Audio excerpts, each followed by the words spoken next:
어제 저녁에 악을 썼더니 그냥 목이 확 가버려. 여러분들도 아마 어제 저녁 깜짝 놀랐을 거예요. 영상으로 참여한 분들은 막 이게 뭔 일인가 막 달려오고 싶고 막 이걸 좀 이 광경을 봤어야 되는 건데 성령께서 여러분의 영과 막 성령께서 맞부딪혀가지고 막 폭발해버리는 그런 시간이었거든요. 그래서 이게 아주 짧은 시간의 체험으로 끝나지 않습니다. 이거는 하나의 신호예요. 시그널이란 말이에요. 앞으로 되어질 것에 대한. 그러니까 이런 경우가 있어요. 이제 제가 얘기했잖아요. 성령의 불을 체험하게 되면 이제는 현상이 난단 말이에요. 마음과 육체 가운데. 그런데 집에 돌아가서 보니까 전에 내 모습이 아닌 거야. 자기가 생각해도. 생각이 달라지고 마음이 달라지고 그리고 옛 습관이 끊어지고 그리고 뭔가 하나님을 위한 새로운 생각들이 막 나오고 이게 의지로 결심해서 될 문제가 아니라는 거지. 그러면 저절로 그런 일이 됐겠냐고. 이걸 가만히 생각해보면 추적해보면 이거요. 집회 가운데 막 정신 못 차리게 막 이렇게 말씀 듣고 그냥 뒤집어진 여기서 시작이 됐다는 거예요. 이게 바로 성령님이 우리에게 해주시는 일들이에요. 그러니까 우리가 신앙은 물론 의지를 가지고 결심하는 것도 중요해요. 그러나 그 이전에 그거를 그렇게 의지나 결심 안 갖고도 성령님이 주권적으로 역사해버리면 의지와 결심 안 해도 된다 그 얘기요. 그리고 또 여기서 여러분들이 이렇게 정말 전심을 다해서 하나님이 기뻐하는 모습으로 이 시간을 드리고 모든 걸 다 드리잖아요. 그러게 되면 놀라운 거는 그분이 이런 지금 체험도 주시지만 이제 돌아가면 제가 이게 빈말이 아니고 저 집회 오래 하신 분들 알 거예요. 저도 놀란 게 뭐냐면 집회 참석하고 돌아가 보면 뭔가 달라져 있는 거예요. 예, 이거는 선물과 같은 거예요. 아, 네가 집회 통해서 나에게 영광 돌렸으니 내가 너를 축복한다 이런 거죠. 그러면 기도도 안 하는데 응답이 와 있어. 그래가지고 전에는 집회를 자주 했거든요. 그러니까 많은 분들이 아주 다 제껴놓고 집회를 참석해요. 그래서 얘기를 들어보니까 집회 마치고 돌아가면 뭔가 달라져 있대. 뭔가 축복이 와 있다는 거예요. 그 맛에 온다는 거예요. 계속 그 맛에. 그 심지어는 성령께서 얼마나 역사하는지 아이들을 뭘 알아들어요. 그 더운 날에 뭐 여기는 그나마 이렇게 시원하지 광주 센터에서 할 때는 너무너무 더웠거든요. 거기에. 그런데도 애들 와서 땀 삐삐 흘리면서 애들을 놀아요. 그런데 그 부모들이 하는 얘기가 집회 참석하고 가보면 애들이 달라진다는 거예요. 달라져 있다는 거예요. 그래서 그걸 보면서 걔들의 뭐 알아듣습니까? 그냥 그 현장에 있다는 그 자체로 성령이 걔들도 덮는 거예요. 이렇게 역사하는 거예요. 이 광경을 제가 이런 광경도 봤는데 집회가 끝났습니다. 오전 집회가. 그런데 저 뒤에 있는 애들이 3살인가 4살 요렇게 된 애가 거짓말해서 3명인가 4명이 앉아서 집회 끝났습니다. 근데 그 아이들을 손붙들고 방언 기도하는 걸 제가 봤단 말이에요. 그걸 보면서 놀란 거예요. 아니 얘가 뭘 한다고. 그런데 지네들 붙들고 막 이렇게 하는데 어른들이 너무 이쁘고 놀란 거예요. 그거 찍고 막 그랬다고 그때 당시에. 신이야 너 그때 있었냐? 제가 지금 올해 쟤를 저 집회 초창기 때 같이 있었는데 반주도 해주고 그렇습니다. 그 성령님이 역사하니까 정말 진짜 우리 상식을 뛰어넘는 일들이 나타나더라는 거죠. 예. 그래서 저는 그런 기대감을 가지고 저도 집회를 준비하는 거거든요. 근데 참 놀라운 거는 성도분들이 기대를 안 해도 제가 그런 믿음 가지고 하면 또 제 믿음 따라 역사하시더라고요. 성령님이. 그래서 저는 항상 집회할 때마다 새 일을 행하실 거, 그 다음에 더 수준 높은 그분의 일하심을 기대하고 기도하고 그리고 제가 집회를 인도하거든요. 그러면 성도분들이 그런 기대감 가지고 안 왔어도 여기 그런 분도 있을 거예요. 혹시 저를 잘 몰라가지고 뭐 하나 끌려와가지고 여기서 구경하는 분들도 있을 거예요 사실. 근데 그런 분들이 와서 있다가 보다가 이건 진짜 이게 쇼가 아니고 정말 이게 하나님 역사하는구나 그래가지고 막 눈이 바짝바짝 해가지고 이제 그분이 또 경험하고 간증하고 뭐 이런 일이 있는데, 그게 이제 제가 이제 항상 누가 왔든 간에, 집회에 누가 왔든 간에 주님은 누구든 그 영혼을 환영하고 그 영혼을 충분히 축복하실 수 있다. 그래서 제가 그런 믿음 가지고 제가 집회를 22년간 했습니다. 그런데 정말 그분은 항상 축복해 주기 원하시고, 그리고 사만한 자에게 더 많은 걸 주시기 원하시는 하나님, 그리고 저를 통로 삼아 또 일하시는 걸 보면서 지금 또 오늘 또 기도하면서 그분이 저를 진짜 아무것도 아닌 저를 이렇게까지 쓰시는 그분이 너무 대단하시다. 그분이 변함없으신 그분. 그리고 지금 또 제가 이 나이 되고 뭐 이러니까 저는 이제 그 집회를 하면서 아예 또 얼마나 성도님이 오시겠나, 꼭 저무는 해처럼 제가 또 나이도 되고 집회도 오래 하고 그러니까 이제 그렇게 생각을 했는데, 그래도 여전히 하나님이 불러온 사람들이 있다 그 얘기요. 그리고 새로운 분들, 처음 오신 분들을 볼 때마다 주님이 부르셨구나 저 영혼, 나를 알지도 못하는데 와서 앉아서 은혜 받으려고 하신 분들 보면 이게 사람 마음이 아니에요. 주님이 그 마음을 주셔서 여기까지 오게 하신 거죠. 그러니까 그런 영혼들 보면 제가 뭔가 책임감 같은 거, 제가 그 영혼에 대해서 그냥 돌려보내지 않고, 주님 저 영혼이 정말로 이 자리에 온 게 헛된 자리가 아니고 정말 주님이 여기에 왜 오게 하신지를 정말 경험시켜 주시는 그런 어떤 제 안에 그런 기도와 책임감을 느끼게 되더라고요. 그래서 이 집회에 이 무더운 날씨 속에 여러분들이 여기까지 와서 이 시간들을 주님 앞에 드린다는 것은 대단한 일을 하시는 거예요. 예, 헛되지 않습니다. 그래서 이제 이 시간 지나간 다음에 아마 그럴 거, 그때 어려운 가운데서 참석한 게 정말 그러기를 잘했다. 이런 고백이 여러분에게 있기를 주의 이름으로 축원합니다. 오케이. 자, 오늘 이 말씀을 함께 나눌 때 주님께서 좀 독특하게 일반적이지 않는 축복의 형태를 저에게 가르쳐 주셔서 이거를 여러분과 함께 나눌 때 이 두 가지 형태의 축복이 여러분들에게 있게 될 줄을 믿습니다.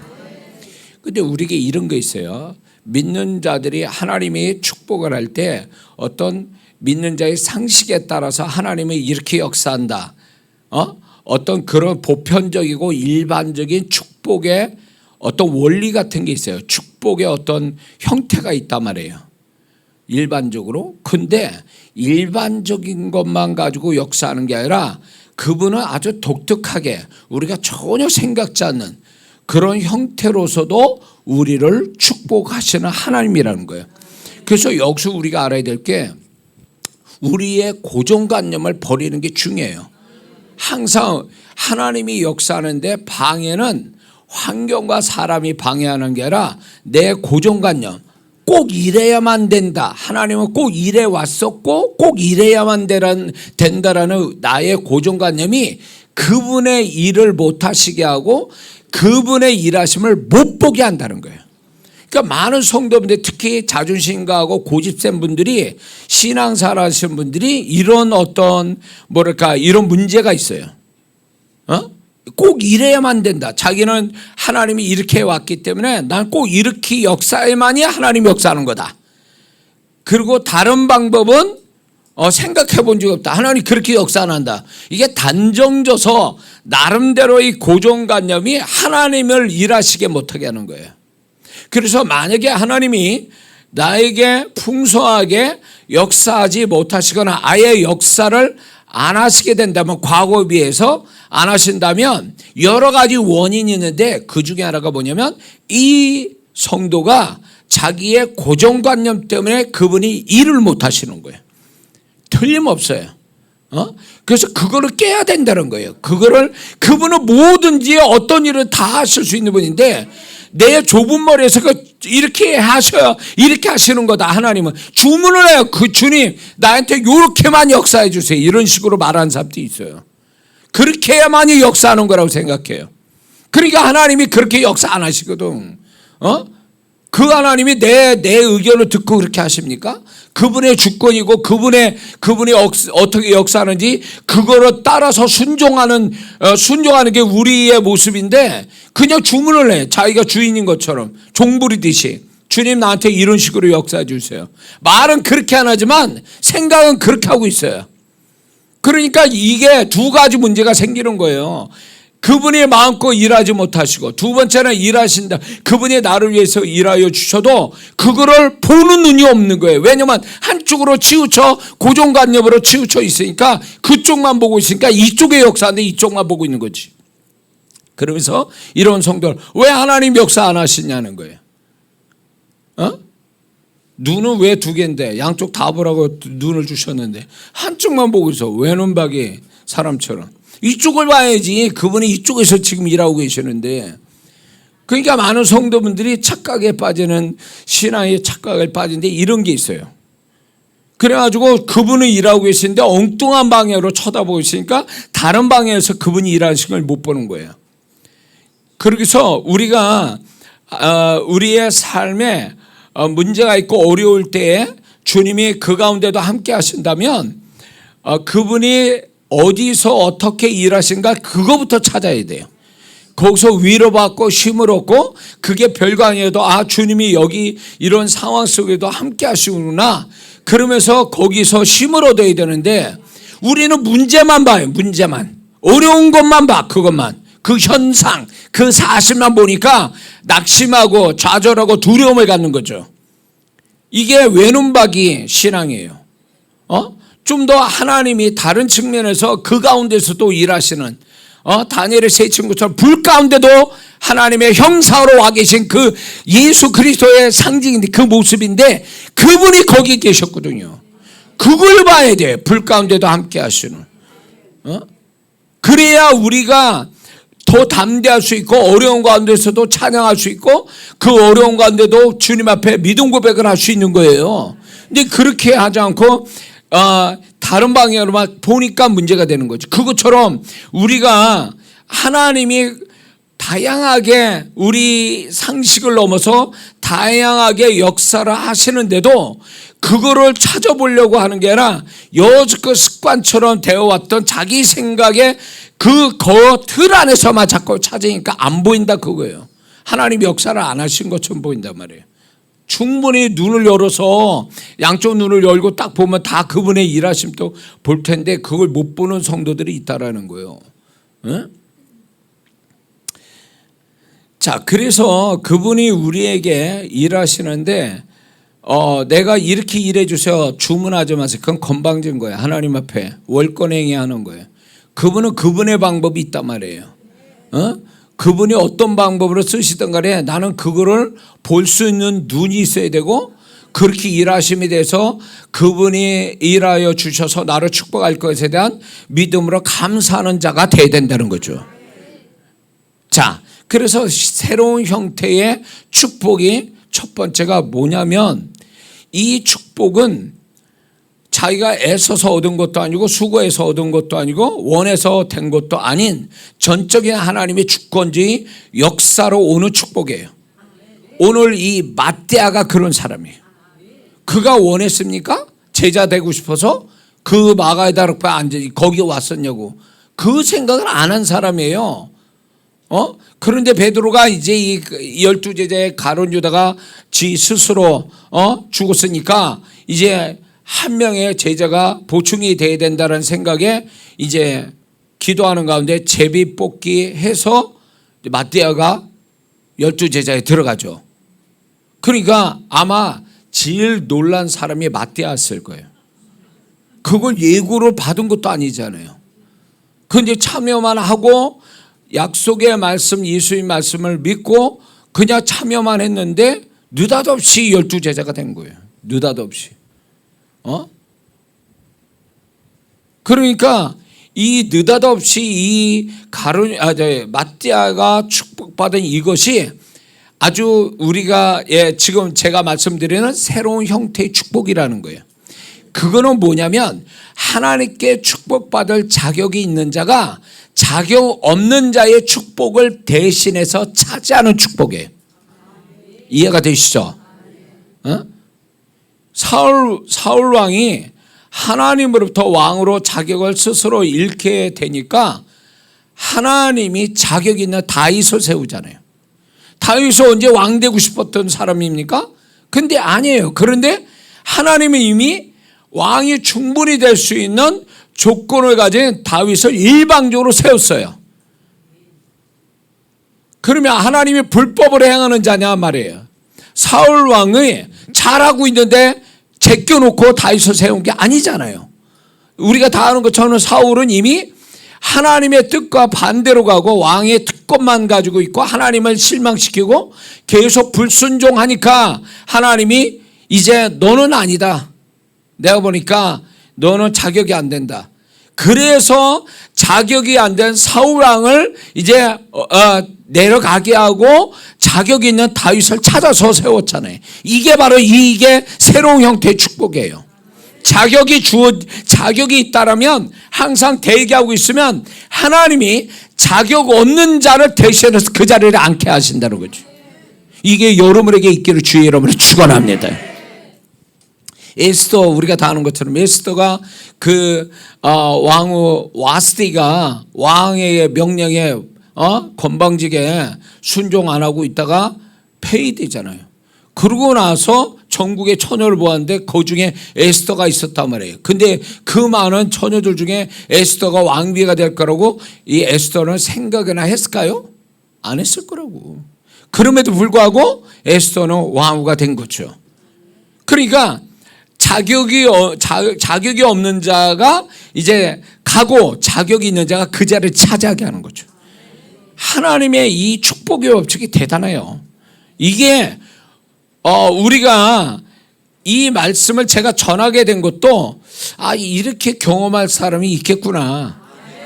그래서 저는 말씀을 준비할 때마다 내 의지와 상관없이 아니면 어떤 말씀을 그분이 주실 때 의문점을 달 때도 있어요.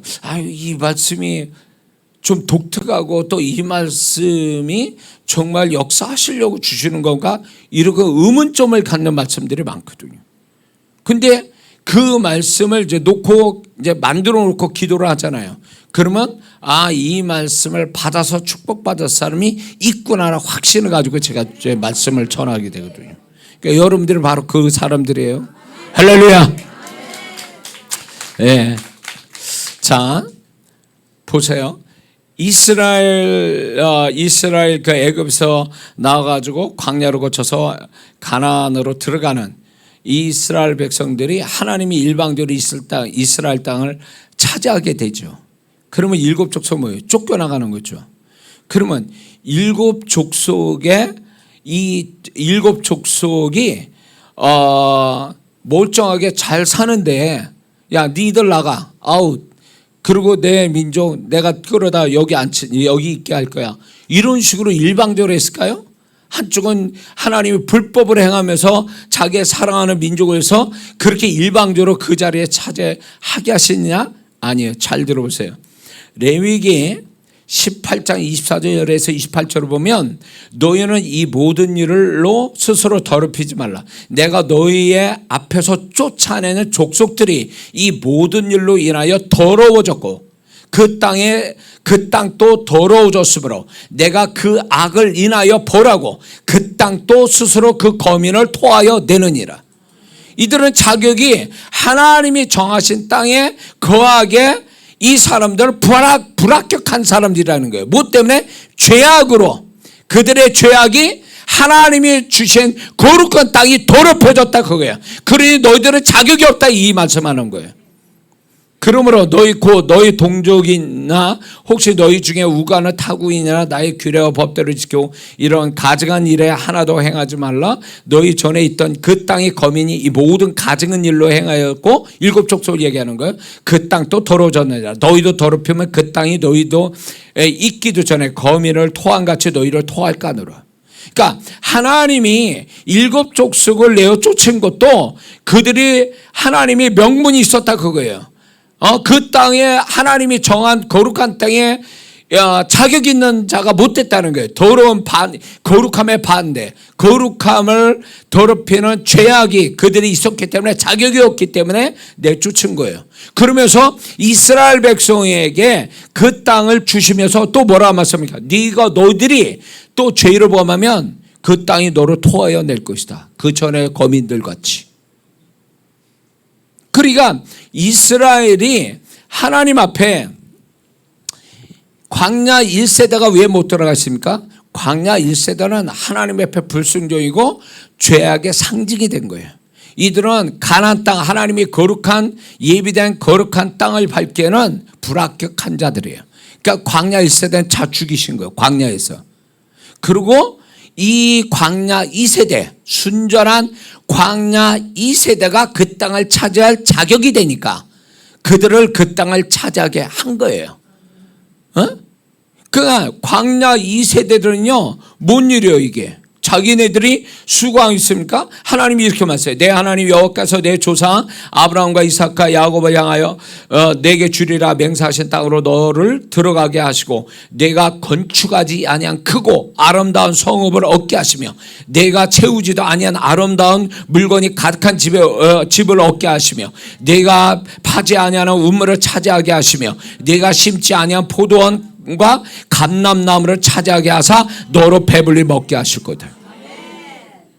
광야 2세대가 자격이 있었던 거예요. 그러니까 수고하지 않는 것들을 그 가나안 족속 불합격한 자들의 모든 걸 취하게 하신 거죠. 이게 하나님의 새로운 형태의 축복이에요. 이게 과거만 있는 게 아니라 우리에게도 있다는 사실이에요. 할렐루야. 그래요. 그래서 하나님께서는 하나님이 사랑한 자들에게는 수고해서 얻게 하실 축복도 있지만 수고하지 않고도 자격만 되면 이렇게 다른 자격이 안 된 자를 취하여 그 복을 누리게 하신다 그거죠. 마태복음 25장에 달란트 비유가 돼. 달란트 받은 종의 비유가 나오죠. 5달란트 주라 1달란트. 그런데 5달란트 받은 자는 곱빼기로 5달란트 남겨서 10달란트를 남기잖아요. 주인 앞에서. 그럴 때 아주 정신 나가 1달란트 받은 종은 주인에게 잘못된 태도와 잘못된 말을 통해서 너는 1달란트조차도 너 받을 자격이 안 된다. 그래가지고 그 1달란트 받아가지고 10달란트 남긴 종에게 얹어주잖아요. 이게 수고하지 않는 보너스 같은 1달란트 더 받은 거잖아요. 근데 여기서 여러분들 한 가지 이해를 해야 될 게 뭐냐면 아니 옛날에 종들이 자기 재산이 있다는 거요? 그게 다 주인 물건 아니요? 근데 그게 보편적이지만 그때 당시에는 주인이 착하면 종에게 재산을 넘겨주기도 한다는 거예요. 그러니까 이들이 5달란트, 2달란트, 1달란트 받았다는 것은 빌린 게 아니라 종에게 줬다라는 거예요. 그런데 그러니까 주니까 그거를 굳이 어디에 썼는지 확인할 건 아닌데 이 주인이 돌아왔는데 본인들이 주인이 저에게 주신 걸 이렇게 남겼습니다 하고 충성된 주인의 재물을 가지고 남겨진 거를 보고하는 거예요. 그거에 대해서 주인이 내가 너한테 줬는데 그걸 이렇게 충성되게 해서 남겼다. 그래가지고 상을 주시잖아요. 그래서 네가 작은 일을 충성했으니 내가 너 큰 것을 맡기리라. 이게 지금 소유한 것뿐만 아니라 네가 잘했기 때문에 내가 더 큰 걸 너한테 맡기겠다. 주겠다라는 얘기 아니에요. 그러니까 이들도 재산을 갖게 해준 거예요. 주인이. 근데 1달란트 받은 자는 이게 꼭 뭐가 아니냐면 빚진 것처럼 생각해요. 주인이 나에게 빚을 주고 있구나. 빚지게 해서 그 빚에 대한 어떤 뭔가 남겨지 않으면 자기가 오히려 책망받고 그럴 것 같으니까 그렇게 생각하고 얘기한 거거든요. 그러니까 이런 자격이 안 되는 주인의 마음도 물론 이 1달란트 받은 자를 빼앗아다가 10달란트 준 자에게 보너스처럼 줬다. 수고하지 않는 보너스.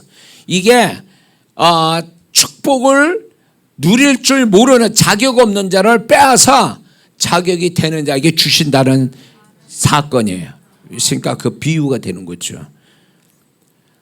잠언서 말씀에도 잠언서 13장 22절을 보면 죄인의 재물은 의인을 위하여 쌓느니라 그랬어요. 죄인이 아무리 열심히 한 것도 결국 의인을 갖다 바치기 위해서 쌓게 한다는 거죠. 예?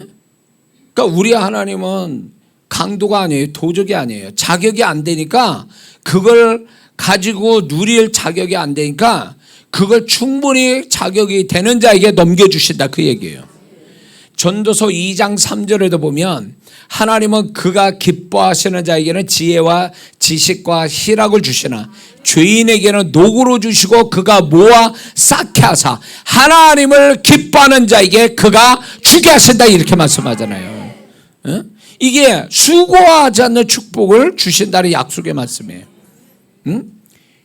근데 조건은 분명히 있죠. 이게 명확한 조건이에요. 뭐냐면 하나님이 수고하지 않는 또 그 축복을 물려받아 대신 누릴 자가 되려면 자격이 확실해야 된다는 거예요. 하나님이 너는 축복받을 자격이 있어. 그러면 그 자격이 있는 성도를 그냥 놔두지 않고 아예 그냥 불법으로 이렇게 해가지고 그 축복을 누릴 줄 모르는 자를 빼앗아다가 이 사람한테 준다는 거죠. 이게 하나님의 법칙이에요. 하나님의 법칙. 지금 사례를 쭉 얘기했잖아요. 그러므로 믿는 자는 이 뭡니까? 그분이 나를 수고하지 않는 축복을 이렇게 주실 만하게 내가 성실하게 그분 앞에 인정받는 자가 돼야 된다는 거죠. 그러면 기도하지 않고도 이런 일이 벌어지죠. 나는 아무 수고 안 하고 그쪽에 딱 어디에 어떤 공동체 어떤 모임에 어떤 현장에 어떤 사람 속에 들어갔더니 나를 위해서 모든 축복이 세팅되어 있는 거야. 그냥 나는 가서 거저 죽기만 하면 돼. 이 더운 날에 그 내과에 들어서 다슬기 줍듯이 여기 나이 드신 분이 다슬기 줍는데 정신없다가 이제 사고 당하는 분들도 있잖아요. 그런 재미도 있었잖아요. 다슬기 누가 키웠어요? 지네들이 자생한 거를 그 다슬기 그냥 물속에 들어 끄집어내서 그걸 뭐 국 끓여 먹고 뭐도 하잖아요. 그런 것처럼 하나님은 이런 게 있습니다. 혹 나에게 관계된 좋은 사람들이 있음에도 불구하고 내가 충분히 하나님이 이런 분들을 통해서 내가 좀 도움받고 축복받았으면 좋겠는데 이런 게 안 나타난다면 그렇게 된다면 실망을 하겠죠. 그러나 이런 축복도 있다라는 거예요. 기다려봐라. 자격 없는 자 걔 내가 끌어내릴 거야. 그래서 그걸 네가 가서 대신 차지해서 축복받게 할 거야. 할렐루야. 이 하나님을 만나기를 주의 이름으로 축원합니다. 예. 지금 마띠아가 그런 거예요. 마띠아가 가룟 유다가 없어졌는데 그 열한 제자로 해도 되잖아요. 근데 이게 하나님 뜻이 아니고 가룟 유다를 대신할 제자가 들어가는 것이 하나님 뜻이다 보니까 진짜 생각지 않게 이제 마띠아가 이제 당첨이 된 거죠. 마띠아는 두 가지 측면에서 어떻게 보면 자격이 있는 자가 되는데 먼저는 120명 성도 중에 11제자 빼면 109명이죠. 109명 중에 109명 평신도 중에 두 사람을 뽑았어요. 그러니까 사람들에게 인정받는 두 사람이 있었단 말이에요. 근데 그 두 사람인데 사람에 의해서 선출된 두 사람이지만 이제 제비 뽑기는 결국 하나님의 선출이거든요. 근데 그 선출에 마띠아가 당첨이 된 거예요. 기가 막혀요. 사람에게도 인정받고 하나님께도 인정받아. 이게 중요한 거예요. 여러분들이 하나님께 거저 얻는 이런 축복받는 자가 되려면 두 가지가 충족이 돼야 되는 거예요. 사람에게도 인정받고 하나님에게도 인정받는, 그러면 축복받을 자격이 되는 거예요. 응? 그러니까 이런 성도가 되면 안 돼요. 기도는 잘해, 예배도 잘 드려. 근데 사고뭉치야. 그 성도면 뭐 썰렁해지고 막 다들 피해가. 이렇게 되면 이 성도가 사람에게도 인정 못 받는데 하나님께 인정받겠냐 그거요. 근데 가끔가다 이런 성도들 올 때마다 안타까워요. 왜 저렇게 하지? 기도를 잘하면, 예배도 잘 드리고 봉사도 잘하면, 그러면 하나님께도 인정받은 사람이 돼야 되는데 그 사람에게도 인정 못 받는 성도들이 있다는 거예요. 이런 성도가 무슨 하나님이 거저 주시는 이 축복을 받을 자격이 되겠냐 그거예요. 그래서 저는 우리 주오신 교회는 좀 이상한 성도들은 안 받아요. 교회 분위기 깨는 성도는 절대 안 받습니다.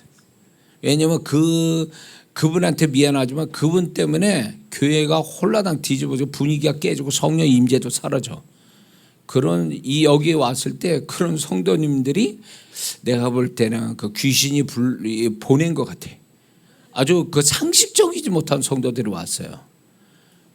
근데 이제 우리 성도님, 우리 또 이제 교회를 사랑하는 권사님은 그런 성도들을 좀 받아서 좀 교인 되면 이렇게 좋겠다라는 마음을 가졌는데 제가 단호하게 오지 마세요 그랬어요. 제가 오지 말라고. 예? 왜 그러냐면 그 성도 하나가 정말로 미꾸라지가 진짜 논에 깨끗한 물에 있는 미꾸라지가 흙탕물 만들듯이 그런 성도가 결국 교회를 어지럽히거든요. 하나님이 임재하는 교회를 깨트려 버린다고. 그래서 저는 좀 더 상식적이고 좀 더 성도가 좀 더 상식적인 성도가 되면 교회 생활 문제가 없는데 그렇게 그 상식적으로 이 공동체 소위 말해서 함께하는 것에 적응하지 못한 성도, 그래서 결국 공동체에 금이 가게 하고 문제가 만드는, 이거는 그 성도를 미워서가 아니라 그 성도는 나가야 돼요. 그 공동체에서. 왜냐하면 사람 모임이 아니잖아요. 우리는 사람만 모이는 게 아니라 그 가운데 그분이 계셔야 되잖아요. 그러니까 그 성도분들을 볼 때마다 마음이 너무 아픈 거예요. 왜 저럴까? 주님 만나는 예배, 기도, 찬양, 봉사하는데 왜 저것밖에 안 될까? 아무리 인격이 안 돼도 신앙생활하다 보면 주님이 이렇게 고쳐주시잖아요. 그리고 공동체 생활하다 보면 그 속에서 또 배우는 게 있고 스스로 고쳐가는 게 있잖아요. 그래서 사람들에게 인정받는 이런 성도가 될 때에 그 다음 단계로 넘어가죠. 하나님께, 마띠아처럼 하나님께 인정받는 단계. 너 예배 잘 드린다, 기도 잘한다, 너 봉사 잘하는데, 그러면 이게 하나님께 인정받는 거잖아요. 그럼 사람과 하나님께 인정받으면 이 사람은 지금 오늘 얘기한 것처럼 수고하지 않는 예비된 축복을 취할 자격이 되는 거예요. 이런 사람이 돼야지. 이런 사람이. 남들이 잔뜩 수고했는데 나는 수고도 안 하고 가서 그냥 정말 어떻게 보면 얄밉기도 하지만 하나님이 법칙이 그런데 어떻게 해. 내가 불법 쓰는 것도 아니고 갔는데 그게 나를 위해서 딱 상이 차려져 있는데 그걸 숟가락 들고 밥을 먹어야지. 구경만 하고 있어서는 안 되지. 그러니까 이런 축복이 있다라는 걸 여러분 정말 진짜 이건 성경적 사건이잖아요. 이런 걸 사모하고 있어야 되는 거예요. 할렐루야.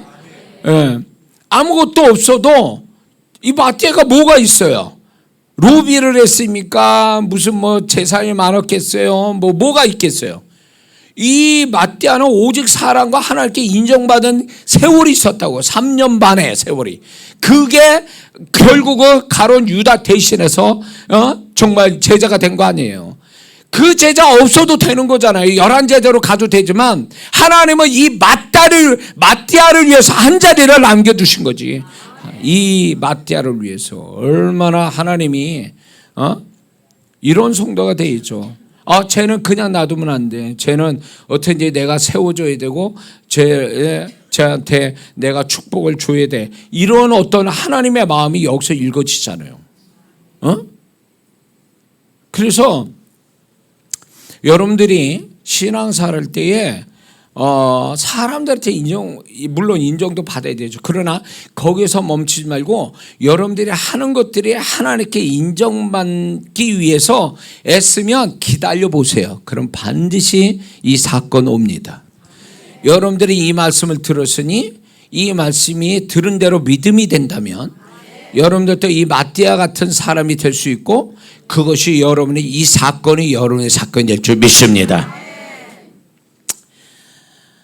자, 그러니 이제 두 번째는 뭐냐면 하나님을 믿는 자에게 새로운 형태의 예배하신 축복을 주시기 위해서 하나님은 잠시 잠깐 악인을 도구로 쓰시는 경우가 있습니다.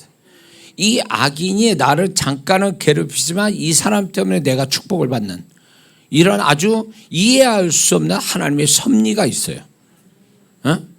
섭리가 있다고. 그래서 우리는 고정관념을 버려야 될 게 아까 얘기한 것처럼 하나님은 나한테 좋은 관계를 가진 좋은 성품을 가진 사람 통해서 나를 축복한다. 맞는 얘기예요. 근데 이게 일반적으로는 이래요. 일반적으로는. 그러나 독특한 방법, 새로운 형태의 축복은 이거예요. 악인을 들어서 나를 잠시 잠깐 괴롭게 하지만 그것이 오히려 나를 새로운 축복으로 이끄는 하나의 계기를 삼으신다는 거죠. 그래서 우리는 이렇게 생각해요. 하나님 저 못된 사람을 어떻게 해주세요. 다른 몽대에 부러지거나 아니면 딴 데로 가버리든가 좀 내가 아니면 딴 데로 가든가 이렇게 좀 해주세요. 그런데 이게 전혀 안 통해. 안 통해. 그래서 속상한 세월을 보내기도 해. 예. 이게 목회 이제 지나간 얘기니까 오래된 얘기니까. 제가 목사로서 나는 나름대로 공부했고 나름대로 인격도 있고 나름대로 영혼들을 생각해서 열심히 한다고 나름대로 생각했어요. 초창기에. 자기 의지 결국은 목사가. 그래 그렇게 생각하고 있던 차인데 제가 그렇게 성격이 못된 사람도 아닌데 하나님이 보내준 영혼은 보니까 그때 당시에 교회 구성원이 뭐였냐면 다른 교회에서도 적응 못하는 다른 교회 나중에 보니까 그 교회에서 유명했대. 그 성도분이 사고 쳐가지고 그 성도가 온 거예요. 근데 그 이 성도의 좋은 점 뭐냐면 열심은 있어요. 근데 그 열심을 여러 사람 다치게 아주 나를 불안하게 만들고 그리고 인정 안 하면 자꾸 대시하고 저한테 뭐라고 그러고. 그러니까 그런 성도분들이 구성원이었어요. 개척 초반에. 그래서 저는 열심히 그 성도분들을 이제 정말 쓸고 닦고 먹이고 입히고 막 이런 목회를 했단 말이에요. 이제 제가 이제 목회 시작하니까 그 영혼 보내주셨다고 그렇게 했는데 아니 그러면 그거의 결과가 좋은 결과가 나야 되는데 그렇지 않는 거예요. 이렇게 하면 저렇게 문제되고 자꾸 이제 이 성도님들이 뭐가 불만인지 자꾸 그러는 거예요. 교회가 만만한 건지 전도사부터 제가 개척을 했어요. 전도사라 만만한 건지 교회가 자가 형편없어서 만만하게 봐서 자꾸 그러는 건지 건들고 그러는 건지 하여튼 모르겠어요. 그래가지고 이제 심지어는 이제 예배 잘 드리고 그때는 주일 저녁까지 예배가 있었으니까 끝나고 그러면 쉬어야 되잖아요. 그때가 이제 목회자 제일 마음 편할 텐데 전화해요. 그래가지고 뭐가 불만인지 자꾸 얘기해. 나한테 불만 있거나 아니면 다른 성도의 불만 그걸 얘기를 해요. 자꾸 전화로. 그러니까 그런 전화가 자주 낮밤으로 이렇게 받게 되니까 폰이야? 그러니까 공포증에 걸리는 거예요. 전화 그때 핸드폰이 없을 테니까 전화 벨소리가 들리면 가슴이 떨려요. 이렇게. 와, 좋은 소리 안 하거든 또. 여러분들 잘 여기에 이제 그 저희 교회 성도뿐만 아니라 섬기는 교회 있는데 절대 목사님한테 되도록이면 안 좋은 전화 하지 마세요. 좋은 이야기는 본인들치 성도들끼리 막 좋아라 죽고 막 전화하고 막 이래. 안 좋은 소리만 목사님한테 전화해. 도와달라고 막 이래. 그러면 해결되면 또 목사한테 얘기는 해야 될 거 아니에요. 나는 다른 성도를 통해서 들어. 뭐가 해결되고 잘 됐다고. 뭐야 그러면. 목사도 사람인데, 기계도 아니고 사람인데 들으면 나도 마음이 되고 걱정이 되고 심란하고 막 이러는 거예요. 성도가 만약에 100명이요 100명이 다 전하면, 100명이 안 좋은 전하면 그분은 한 사람이지만 나는 100명을 상대하면 100가지 고민을 다 안고 사는 거라고 사실.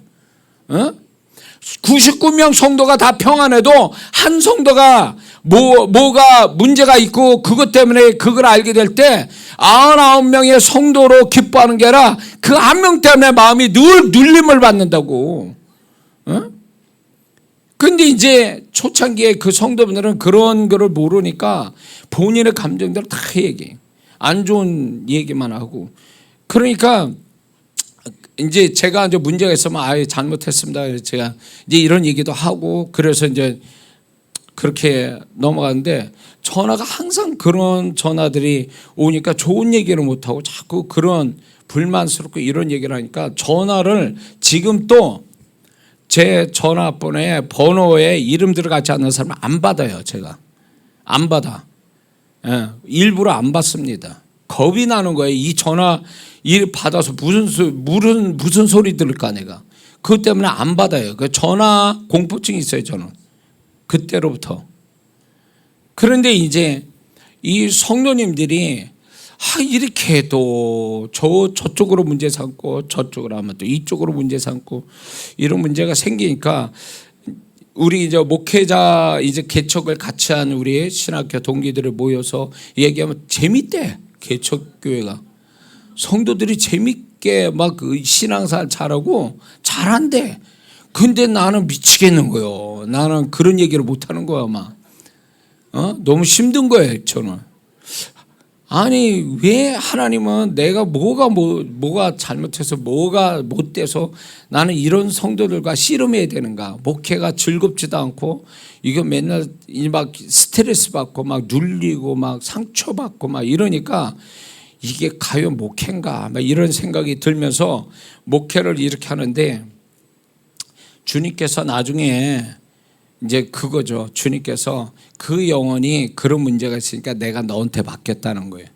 근데 문제는 내가 그걸 섬기기, 그 성도를 품기에 모자란 사람인 거예요. 제가 충분히 품어줘야 되는데 나도 그 성도 품다가 내가 상처받아가지고 내가 죽을 맛이요. 내가 막 그것 때문에.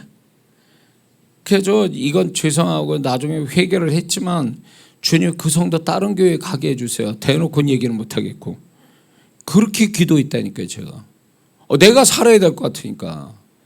근데 그 성도는 딴 데 큰 교회 가면 파묻히면 뭐 목사님이 뭐 어떻게 할 건 없잖아요.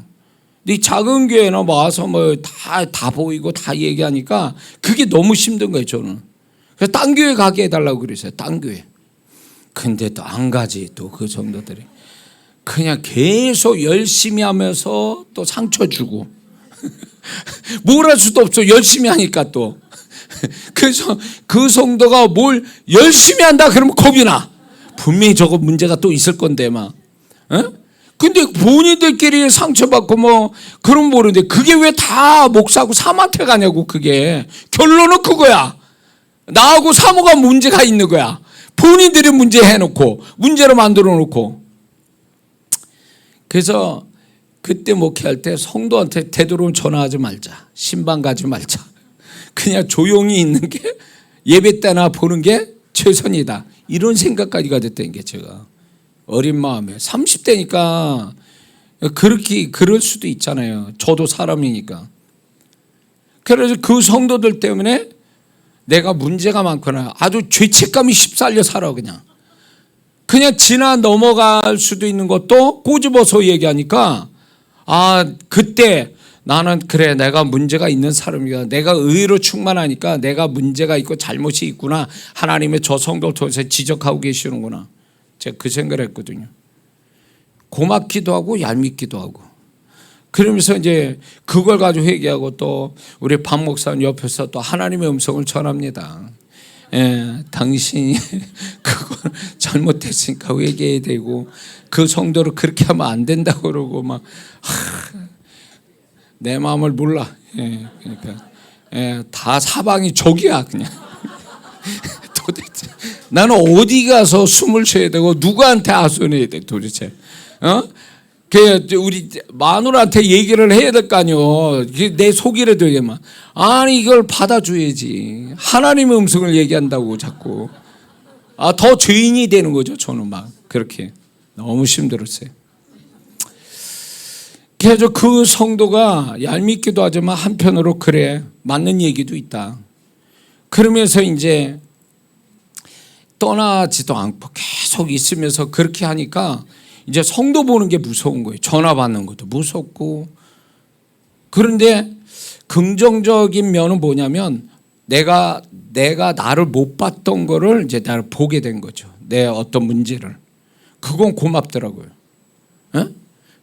근데 그 정도 하고 떠나갔으면 좋겠는데 계속 남아 있으니까 그건 기도했는데 그거는 응답을 못 받고 그러고 있었죠. 그런데 참 놀라운 게 뭐냐면 제가 이제 그 결정적인 건 뭐냐면 제가 그 전도 훈련을 받고 영혼 한 영혼에 대한 주님의 마음을 알기 시작했어요. 그래서 길바닥에 나가서 전도자로서 2년의 세월을 보냈거든요. 길바닥에서. 그래서 제가 머무는 데만 아니라 딴 교회 전도도 해주고 또 다른 지역 가서 전도달과 또 전도하고 그래서 전도에 미쳐 돌아갔거든요. 그러면서 길에서 주님 만났고 주의 음성 듣고 한 영혼에 대한 고마움을 그 영혼에 대한 사랑을 이제 제가 경험한 거예요. 그래서 길바닥에서 많이 울었어요. 무릎 꿇고. 그러니까 뭐가 어떤 현상이 일어나냐면 이 가난한 교회 지하교회 와서 저렇게 앉아서 예배드리고 봉사한다는 그 성도 나를 속삭이는 그 성도도 고마운 거예요. 이제는 너무 고마운 거예요. 눈물 나도록 고마워요. 그냥 큰 교회 가서 신앙사라도 되잖아요. 근데 이 지하 조그만 교회 와서 볼품없는 목사에게 은혜 받겠다고 앉아있는 그 성도가 전에는 아주 그냥 얼굴 보기도 싫은데 이게 이제 막 바뀐 거예요. 내면이 바뀌어요. 내가 바뀌었어요. 내가. 그러니까 교회에 와주는 것만 해도 고마워. 교회에 와서 조는 그 모습도 전에는 화가 나가지고 집에 가지 왜 여기 와서 조냐고 예배 시간 이런 마음이 막 들었는데 와서 앉아있는 그 모습도 이쁘더라고요. 조는 모습도. 그래서 하나님 앞에 많이 울었어요. 그때 제 간증입니다. 전도하면서 제가 깨졌어요. 주님의 마음으로 깨지고 영혼 보면서 깨지고 그리고 그 우리 교회에 그나마 그래도 찾아오는 그 성도가 때 되면 오는 그 성도가 너무 고맙고 그래가지고 제가 내면이 바뀌어가지고 눈물도 많아졌어요. 그렇게 있는데 어머 그 성도가 떠나가네.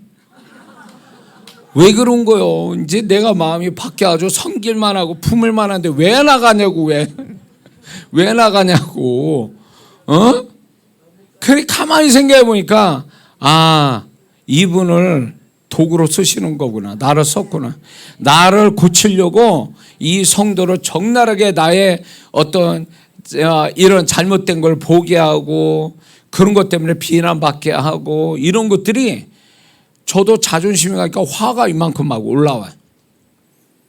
그런데 그게 목사로서 고쳐야 될 거, 고쳐야 되는 거.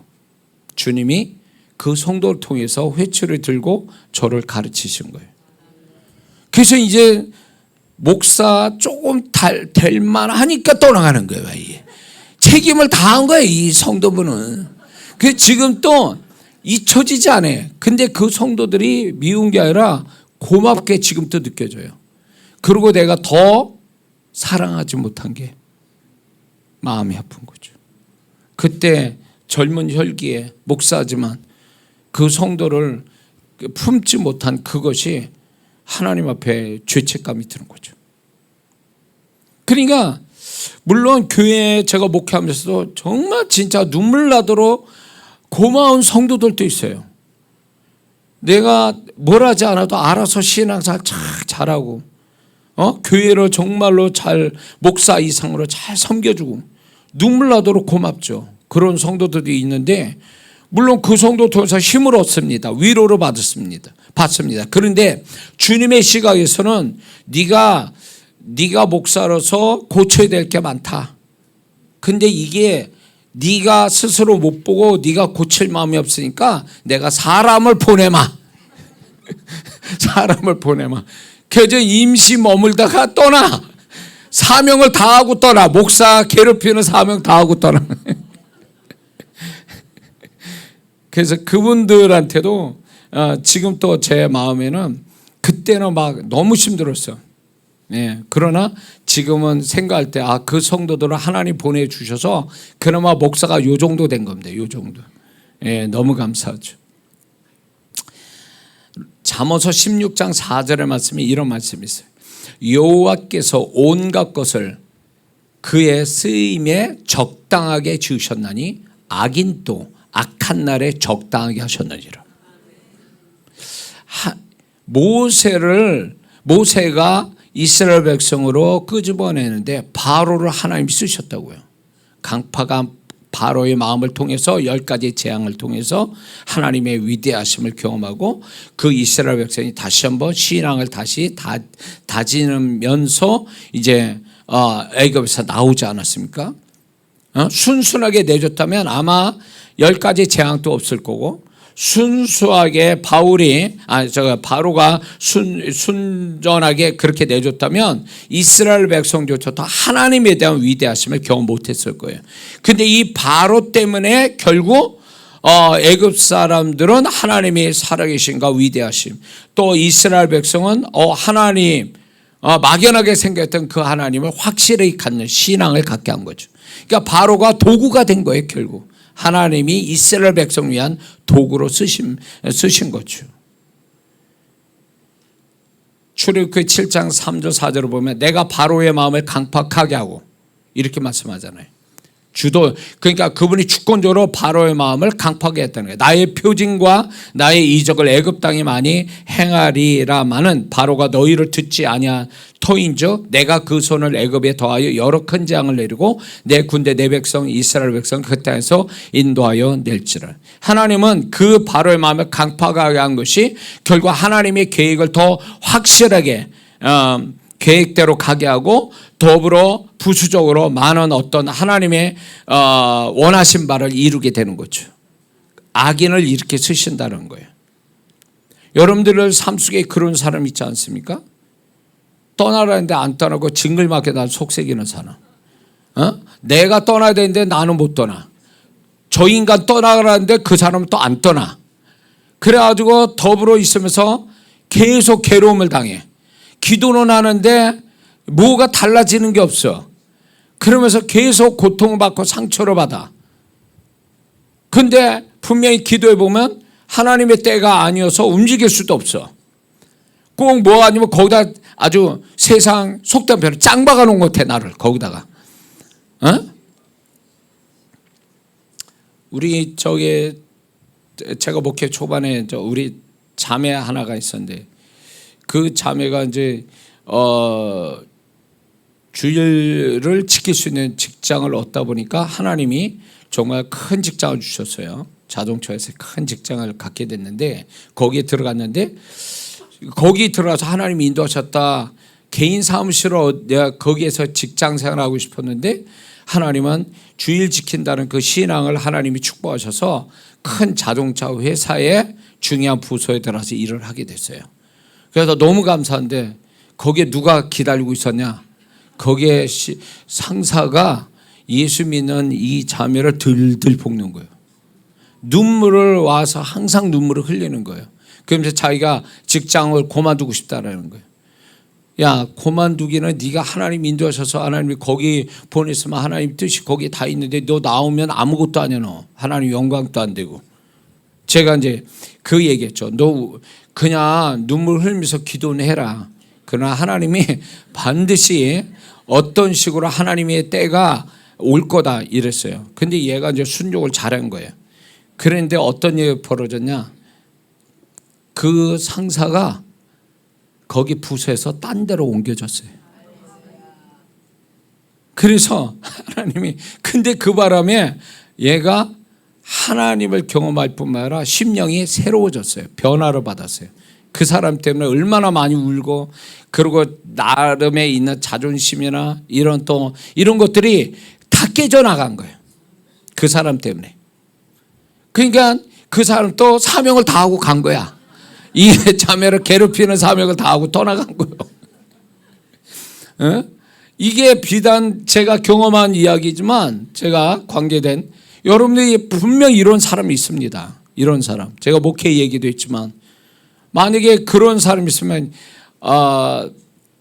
하나님이 적당하게 나를 위해서 쓰시려고 예비됐다, 짱박아뒀다, 언젠가나 하나님이 걷어낼 거다. 그분이 나를 보실 때 저놈 됐네, 내가 원했던 그 심령과 또 태도가 있네. 그러면 딱 어떤 식으로 내가 떠나가든가 그 인간이 떠나가든가 어떤 식이 되겠죠. 그 현장을 떠나가든가 아니면 어떻게 되겠죠. 그러니까 이게 대단히 중요한 거예요. 이게. 그러니까 이런 식으로도 축복하신다는 거예요. 그러니까 많은 사람이 하나님 저 인간하고 사는 건 나는 지옥 같습니다, 막 이렇게 얘기를 하지만, 그게요 일시적으로 하나님이 우리 이렇게 생각하는 사람이 있어요.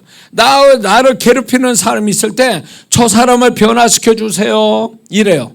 저 악한 사람을 변화시켜 주세요. 저 고집스러운 저 사람을 변화시켜 주세요. 그러면서 기도의 화살을 그 사람을 향해서 말하거든. 소위 말하는 하나님께 고자질하는 거예요. 저 인간은 못됐습니다. 그러니까 내가 좀 속편하게 살게 저 인간은 어떻게 고쳐주세요. 이러면서 그 사람을 하여 하나님에게 고자질을 하는데, 여기서 중요한 게 있어요. 그 사람만 문제냐? 너는 문제 아니고? 기도할 때 이런 분들은 가까우다 이런 식으로 기도해요. 자기 남편이나 아내나 자식이나 관계된 가까운 사람을 기도할 때 내가 속상해 죽겠습니다. 저 사람 때문에 내가 제명에 못 살고 죽을 것 같아요. 막 이런 식으로 이제 기도를 합니다. 그럴 때 그걸 저한테 얘기할 때가 있어요. 그러면 내 안에서 뭐가 딱 올라오냐면, 당신은 왜 당신을 위한 기도는 안 하냐? 그런 게 뭐, 아니 분명히 이분 또 문제가 있어서 그 회초리 같은 사람 통해서 고치시려고 하는데, 이거는 빼놔요. 나는 제껴놓고 문제 많은 그 사람을 어떻게 해달라는 거죠. 그러니까 이게 그 사람이 안 떠나는 거예요. 안 떠나는 거라고. 내가 그 성도를 징글맞게 막 상처받아서 괴롭고 막 떠나갔으면 좋겠다고 하는 거와 똑같은 거예요. 그 성도는 사명을 가지고 나를 고치려고 하나님 보낸 사람이었는데, 내가 고침을 받을 생각 없고 나는 괜찮다고 생각하는 거야. 저 인간이 문제니까 저 사람을 어떻게 해달라고 한 이 기도가 어떻게 보면 하나님께 호공에 외치는 소리밖에 안 되는 거예요. 험한 이야 하나님께 기도하는 게 되는 거죠. 이 부부 처음에 개척을 할 때 이렇게 부부 문제가 있잖아요. 그럼 대개 여자 성도님이 와서 얘기를 해요. 얘기를 듣다 보면 남편 죽일 사람 같더라고. 안 좋게 얘기. 처음에는 그 여자 성도님 위로저로 맞장구 쳤지. 맞장구를 쳤는데 그 남편이 어찌어찌해서 교회를 나왔어요. 교회를 나왔는데 얼마 안 있다가 우리 교회로 떠나. 왜 그런가 했더니 가만히 생각해 보니까 이 여자 성도님이 나한테 얘기한 게 있거든. 남편에서 욕을 실컷 한 거야. 나는 거기다 맞장구 치고. 그 이분이 나오니까 이 아내 되신 분이 이제 죄책감이 있는 거예요. 그리고 목사가 자기 남편을 그렇게 볼까봐, 맞장구 쳤으니까 그렇게 볼까봐, 남편을 또 비난할까봐 그런 거 생각해가지고 이 교회는 안 되겠다 떠나간 거예요. 근데 또 재밌는 건요, 그 남편 얘기를 듣잖아요. 남편 말도 말이 일리가 있어요. 아내가 문제가 있어. 또 나는 여자 성도들만 100% 문제 없고 남편이 100% 문제인 줄 알았더니 남편 얘기 들어보면 또 딴 얘기하고 있어. 그것도 가만히 들어보면 맞는 얘기야. 그때 제가 젊은 30대니까 이렇게 해서는 안 되겠구나. 한쪽만 얘기 들어가지고 맞장구 칠 얘기가 아니구나. 30대 그랬어요. 그래서 제가 이제 결론이 낸 거 뭐냐. 부부의 문제는 49대 51이다. 2% 차이다. 누가 51이고 누가 49냐의 차이뿐이라는 거예요. 그래서 그렇게 얘기를 제가 정해놓고 듣다 보니까 그게 하면 얘기를 들으면서 맞는 것 같아요. 그게 어느 한쪽에 2%가 문제가 있으니까 문제가 된 거지. 근데 한쪽에 49%는 문제가 없냐? 49% 문제가 있는 거예요. 2% 더 많은 것 뿐이야. 그 2%를 막 50%로처럼 생각하니까 문제지.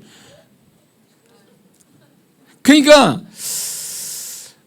많은 분들이 기도할 때 자기를 빼놓고 얘기해요. 자기는 문제 없다고 생각해. 그러니까 응답을 못 받는 거, 그 기도가. 하나님이 그거를 그렇게 기도하는 사람 감동이 없딜까? 기도할 때 나는 괜찮은데 저 사람이 나를 괴롭힌다고 맨날 그 사람이 손가락질하고 막 하나님 어떻게 해달라고 한다면 그 기도가 정말 그게 하나님이 받으셔서 감동이 오는 기도냐고. 안 올걸요, 감동이?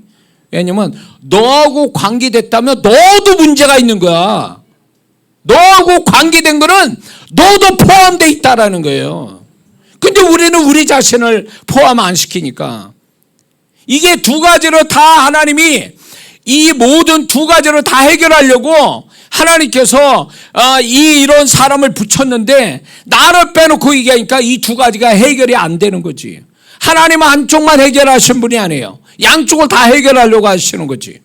그러면 나하고 관계에서 내가 그 사람이 51이고 내가 49라 쳐. 2%의 차이로 저 사람이 나를 괴롭힌다고 그럴 때 나는 49%의 나의 문제를 또 발견해야 되는 그게 분명히 있어야 돼. 그걸 하나님께 말하고 있어야 된다고요.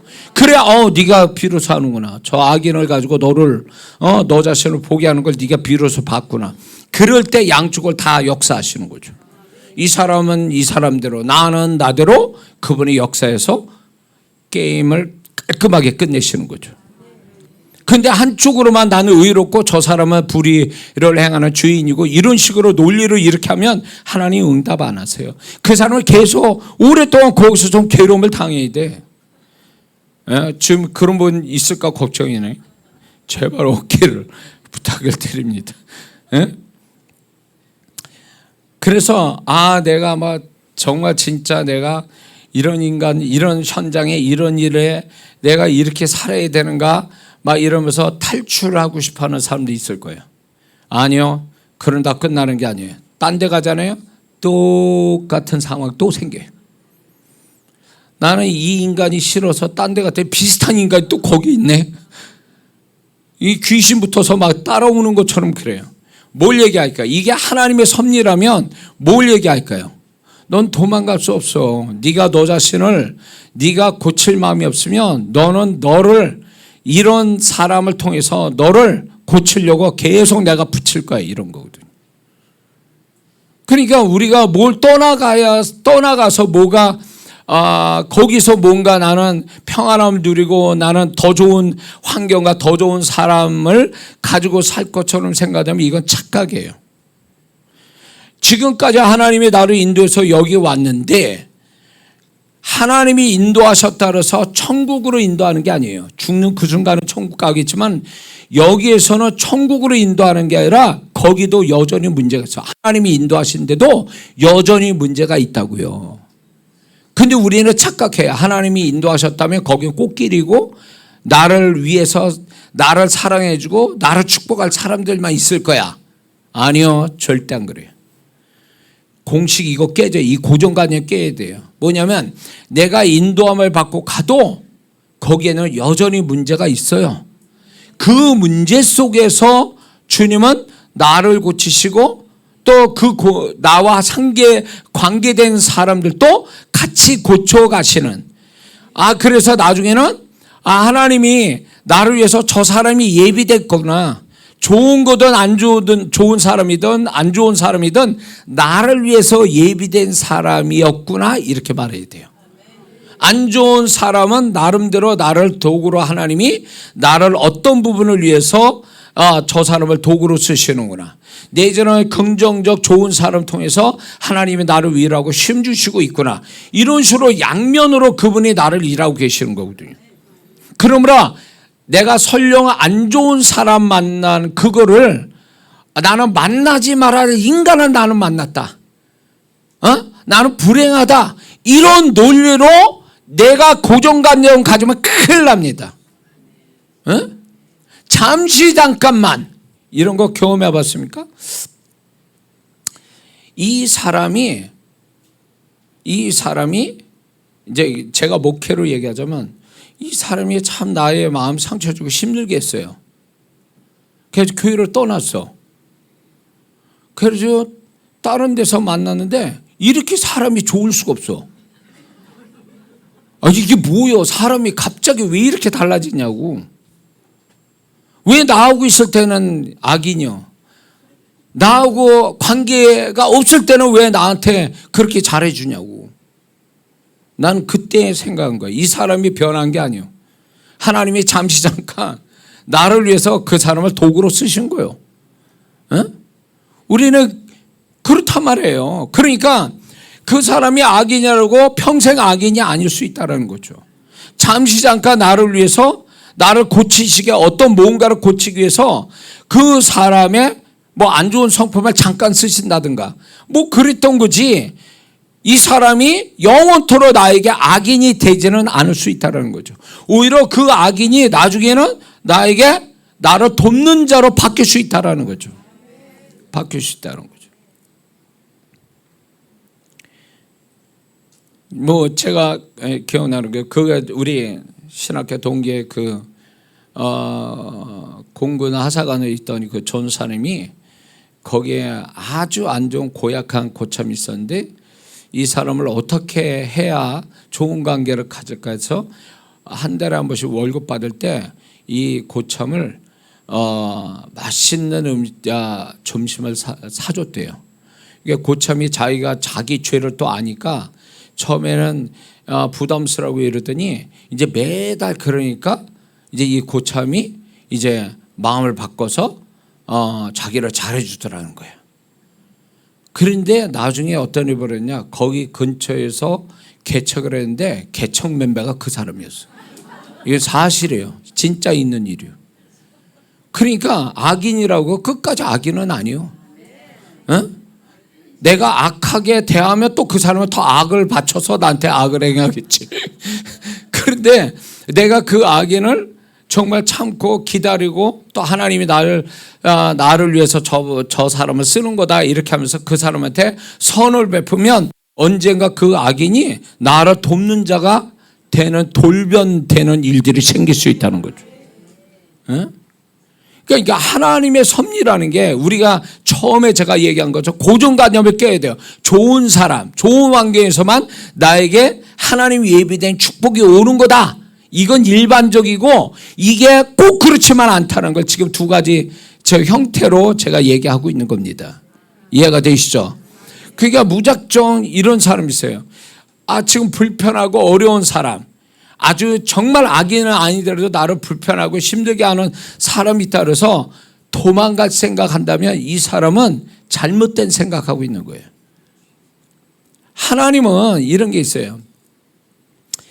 실패된 곳, 내가 거기서 실패하고 부끄러움을 당했던 그 자리에서 그 사람을 세워주고 축복되기를 원하세요. 딴 데 가서 뭐 여기는 부끄럽고 나는 실패한 곳이니까 딴 데 가서 뭔가 하나님이 나를 성공시킬 것이다. 여기는 나는 이미 끝장난데 나는 완전히 여기는 나하고 상관없는데 이렇게 하는 사고방식이 하나님의 시각으로 볼 땐 그건 잘못됐다는 거예요. 하나님은 그 사람이 실패한 장소에서 성공하게 만들려고 성공의 어떤 생각을 넣어주시고 거기서 뭔가 다시 성공하도록 이렇게 세우시는 하나님의 섭리가 거기 있거든요. 제가 평택에서 목회를 할 때 제가 어려운 가운데 목회도 같이 있었던 우리 박 집사도 있어요. 잘 알죠. 어려운 가운데 목회를 할 때 나는 여기서 이러다 끝나는가 보다. 그러면서 이제 목회에 어떤 회의감과 또 이런 절망감 가지고 제가 그러고 살았거든요. 그래서 나는 여기서 끝나는가 보다. 어디 갈 수도 없고. 그런데 하나님은 계속 있으라는 거예요. 어디 가지 말고. 다른 데 갈 수도 있는 기회도 있었는데 가지 말고 기다려라. 여기서. 나는 꼴보기 싫은 거야. 거기서 내가 목회를 정말 사명 가지고 열정 가지고 시작했는데 가면 갈수록 안 되니까 막 쭈그러들으니까 내 자존심도 상하고 내가 목회적 열의도 떨어지고 뭔가 좀 사람이 정말 이상하게 돼가는 걸 느끼는 거예요. 그러는 가운데 나는 이게 꼴보기 싫은 거야. 환경 또 나 자신도 꼴보기 싫어. 새롭게 다른 데서 해보고 싶은데도 하나님은 기다려. 거기서 기다려라. 그러니까 하나님은 나를 완전히 정말 나를 병신 만드시려는가 보다. 나를 바보로 만드시려고 작정하셨는가 보다. 이렇게 생각했거든요. 그런데 그러면서 그냥 저는 기다렸어요. 인내하고 그냥 나름대로 그 안에서 최선을 다하고. 그런데 하나님은 거기서 제가 정말로 나 자신 또 이제 더 이상 소망은 없다라고 하는 데서 저를 새롭게 변화를 시켜주셨어요. 나의 존재를 바꿔주셨어요. 그분의 능력으로 저를 덧입혀 주시기 시작했어요. 딴 사람이 됐어요. 우리 성도들 그때 그 성도들이 알아요. 목사님이 달라지셨는데 그들이 교회 안에서만 자기들과 이러다가 끝날 목사인 줄 알았더니 교회 바깥으로 열심히 또 나더러 다니는 거지. 하나님의 사역을 하기 시작한 거예요. 반경이 넓어지기 시작한 거예요. 그런데 놀라운 거는 그거예요. 제가 자신 있게 이거는 제 신앙 고백처럼 여러분들이 지금 안 되고 실패하고 어렵고 그 자리에서 나는 여기가 아닌가 보다고 떠나가는 거는 지혜가 아니에요. 잘못된 거예요. 거기서 성공해야 돼요. 거기서 잘 돼야 돼요. 하나님은 반드시 그렇게 하신다는 거예요. 편한 대로 그냥 나는 여기 있고 싶지 않고 이걸 기억하고 싶지 않아. 나한테는 어두운 시간이야. 낭비된 시간이야. 그래서 딴 데로 막 가려고 한다면 지금까지 하나님이 인도하셔서 거기에 머물게 했는데 내가 마음대로 움직여버리면 이거는요 하나님이 거기서 뭔가 반전을 주시는 역전을 주시는 전화위복해 하시는 하나님은 하나도 경험 못해요. 이 사람은 딴 데 가서도 똑같이 처음부터 다시 시작해야 돼. 그러면 시간 낭비하는 거 이게. 그러니까 좀 밀어나게도 하나님이 떠나지 마. 거기 있어. 떠나는 사인을 주시지 않았기 때문에 제가 평택을 못 떠났거든요. 근데 떠나는 사인을 안 주시니까 계속 머물면서 답답한 거예요. 그런데 그 시간들이 결국 저를 변화시켜 주셨어요. 저를. 그러니까 제가 평택 목회할 때 교회가 하나님 여기서 머물게 하면 교회를 부흥시켜서 어떻게 하시려는가 보다라고 생각을 했는데 그 생각도 깨진 거예요. 뭐냐면 그분은 나의 존재를 바꿔주시기 위해서 거기서 머물러 있으라 그랬던 거죠. 그분을 만나고 내 속이 뒤집어지고 그분과 소통이 되면서 영적인 세계와 이런 것들이 막 저에게 역사하기 시작해서 딴 사람이 되기 시작했거든요. 그 목적을 위해서 하나님이 저를 거기서 있게 하신 거예요. 왜냐하면 그 이전까지는 내 힘, 내 의지, 내 어떤 지혜, 내 노력 이걸로 살아왔다고. 가만히 보니까. 근데 주님은 이제 한계쯤에 오니까 너 그거 가지고 안 되지. 너 그거 가지고 되는 게 아니야. 그래서 네가 지금 너의 무기력함, 너의 무능력을 내가 철저하게 네가 경험시키기 위해서 이 시간까지 기다렸다는 거예요. 그러고 나서 이제 내가 이게 하나님 뜻이구나 그래가지고 이제 그렇구나 생각하고 있었는데 그분이 저에게 기도의 불을 주시고 그러면서 전도부처에서 기도의 불을 주시면서 저를 뒤집었죠. 존재를 바꾸신 거예요. 존재를. 존재를 바꾸니까 그때부터 환경이 바뀌기 시작해요. 그러니까 여러분들이 지금 머물러 있는 곳이 징글맞고 이제 기억하고 싶지 않고 빨리 떠나고 싶고 막 이렇게 된다면 주님께 물어보세요. 떠날 증거를 주세요. 저한테. 그렇게 해서 증거가 있다면 떠나도 돼. 그러나 내가 지금 여기서 성공적으로 잘 돼서 떠나가는 게 아니고 이것이 여기서 이대로 떠나간다면 하나님의 영광도 안 되고 떠나갈 사인이 없다면 거기 머물러 있어야 돼요. 그 머물러 있으면 반드시 하나님께서 어떤 식이든 거기에 머물러 있을 밖에 없는 하나님의 역사가 거기 오기 시작하는 거예요. 그게 역사가 온 다음에 떠나도 늦지는 않다라는 거예요. 근데 막 잔머리 써가지고 자기가 여기서는 시간 낭비고 아니다 싶어가지고 막 다른 데로 막 튀어가려고 막 하는 사람은 거기에 가면 다시 시작해야 돼.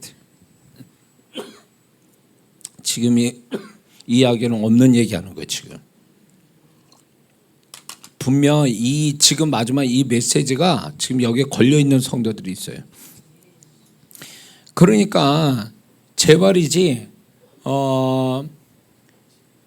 하나님을 부끄럽게 하지 마세요. 거기에 머물러서 내가 망하는 상태로 안 되는 상태에서 다른 데 옮기면 그건 하나님을 어떻게 보면 낮추는 거예요. 하나님을 낮추는 거라고.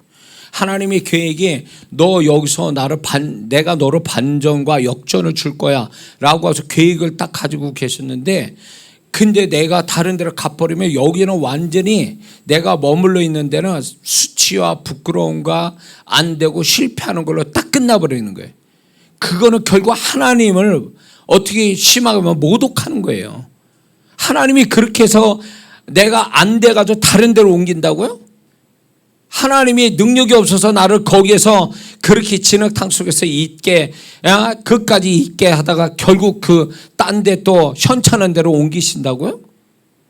그러면 그분이 좋으신 분이냐고. 절대 그렇게 하시는 분이 아니에요. 안 되는 데서 잘 되게 해서 영광을 받고 싶어 하신 하나님이라는 거예요. 그거를 경험해야지. 그런 믿음을 가지고 있어야지. 어떻게 이게 안 된다고 저쪽으로 막 튀어가고 저쪽이 안 된다고 또 튀어. 맨날 걸어봐요. 그 사람 나아지는 하나도 없어. 왜? 하나님의 손길을 못 본다고요. 하나님의 계획이 무슨 콩고 먹듯이 굉장히 빠른 속도로 뭐가 돼야 이게 하나님 뜻입니까?